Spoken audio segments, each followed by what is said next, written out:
US sanctions అంటే అసలు India ఎందుకు భయపడట్లేదు? అండ్ యుఎస్ శాంక్షన్స్ విధించడం వల్ల ఇండియా కన్నా యుఎస్కే ఎక్కువగా నష్టం ఎందుకు వస్తుందో ఈ వీడియోలో తెలుసుకుందాం.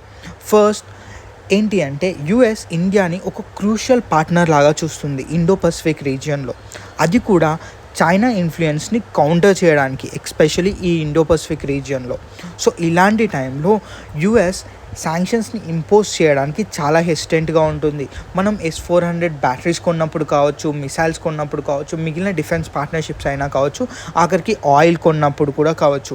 సో ఇలాంటి టైంలో యుఎస్ శాంక్షన్స్ని విధించడానికి కూడా చాలా ఎక్కువగా ఆలోచిస్తూ ఉంటుంది. ఎందుకంటే మెయిన్గా ఈ రిలేషన్షిప్ని వాళ్ళు డ్యామేజ్ చేయాలి అని అనుకోవట్లేదు. అండ్ ఇంకొకటి ఎకనామిక్ ఇంటర్డిపెండెన్స్. యుఎస్ మరియు ఇండియా స్ట్రాంగ్ ఎకనామిక్ టైస్ ఉన్నాయి.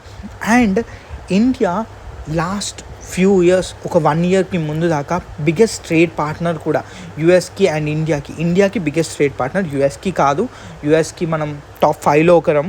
సో కాకపోతే ఇంపార్టెంట్ ఎకనామిక్ రిలేషన్షిప్ ఇది. సో అలాంటప్పుడు బిజినెసెస్ కూడా చాలా వరకు హామ్ అవుతాయి. అండ్ ఇందుకని యుఎస్ ఎకనామీ ఆల్రెడీ చాలా ఎక్కువగా ఇన్ఫ్లేషన్తో ఫైట్ చేస్తుంది.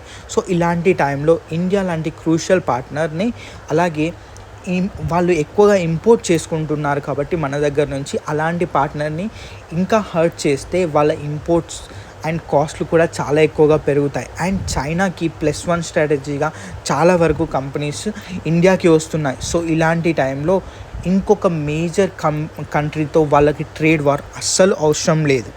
అండ్ ఇక్కడ ఇంకొకటి డొమెస్టిక్ పాలసీస్ కూడా. అసలు ఇండియా మీద శాంక్షన్స్ చేయాలంటే ఫస్ట్ ఇంటర్నల్గానే యుఎస్లో ఉన్న క్యాబినెట్లోనే చాలా వరకు గొడవలు వస్తాయి. మెయిన్గా ఇండియాలో ఆపరేట్ చేస్తున్న బిజినెసెస్ కావచ్చు, లేదంటే ఎవరైనా కంపెనీస్ని షిఫ్ట్ చేస్తున్న వాళ్ళు కూడా కావచ్చు చైనా నుంచి. And most important Indian influential financial community, Indian American community కూడా మోస్ట్ ఇంపార్టెంట్. అండ్ యుఎస్ ఒకవేళ ఇండియా మీద శాంక్షన్స్ విధించినట్టయితే యుఎస్ ఎందుకు హర్ట్ అవుతుందో ఇప్పుడు మనం ఈ సెకండ్ పార్ట్లో తెలుసుకుందాం. శాంక్షన్స్ నార్మల్గా ఇన్వెస్ట్మెంట్ ఫ్లోస్ని, అలాగే ట్రేడ్ని హామ్ చేస్తాయి రెండు ఎకనామీస్కి, యుఎస్కైనా లేదంటే ఇండియాకైనా. బోత్ ద ఎకనామీస్ సఫర్ అవుతాయి. అలాగే ఇండియన్ మార్కెట్ యొక్క పొటెన్షియల్ కూడా చాలా ఎక్కువ. మన జీడిపి, నామినల్ జీడిపి ఒక విధంగా 4.4 ట్రిలియన్ అయినప్పటికీ, ఒకవేళ పీపీపీ ప్రకారంగా చూసుకున్నట్టయితే మనది దగ్గర $10 ట్రిలియన్, అంటే పర్చేసింగ్ పవర్ ప్యారిటీలో. అది చాలా పెద్ద మార్కెట్. అండ్ యుఎస్ అస్సలు ఇలాంటి మార్కెట్ని వదిలిపెట్టుకోవాలి అని అనుకోదు. అండ్ దీంట్లో అలాగే జియోపొలిటికల్ కాన్సిక్వెన్సెస్ కూడా ఉన్నాయి. ఒకవేళ ఇండియా మీద శాంక్షన్స్ విధించినట్టయితే ఇండియా రష్యాకి ఇంకెక్కువగా క్లోజర్గా వెళ్తుంది.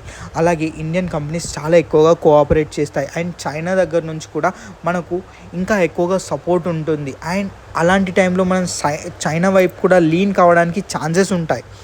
అండ్ ఇంకొకటి సాఫ్ట్ పవర్ చాలా వరకు దెబ్బతింటుంది యుఎస్ది. ఏంటి అంటే ఇప్పుడు US and India one of the biggest డెమోక్రసీలో, both the democracies are biggest. And India the biggest democracy వరల్డ్లోనే. సో అలాంటి టైంలో ఫెలో డెమోక్రసీ మీద శాంక్షన్స్ విధించడంతో దాని సాఫ్ట్ పవర్ అండ్ డెమోక్రసీని మేము కాపాడుతామనే ఈ ట్యాగ్లైన్లు ఉన్నాయి చూడు, ఇవి కరెక్ట్గా కనిపించవు.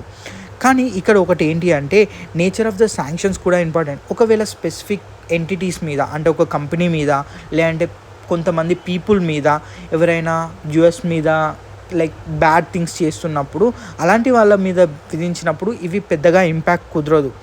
అండ్ శాంక్షన్స్ విధించేటప్పుడు చాలా వరకు గ్లోబల్ కాంటెక్స్ని కూడా, అంటే అందరూ కలిసి ఒక కంట్రీ మీద విధించాలి అనుకుంటే అది ఎక్కువ శాతం ఆ గ్రూప్ని ఏం కాదు. ఇప్పుడు యుఎస్ ఒక్కటే శాంక్షన్స్ విధించి మిగిలిన వాళ్ళందరూ సపోర్ట్ చేయకపోతే అలాంటి టైంలో శాంక్షన్స్ వర్క్ కావు.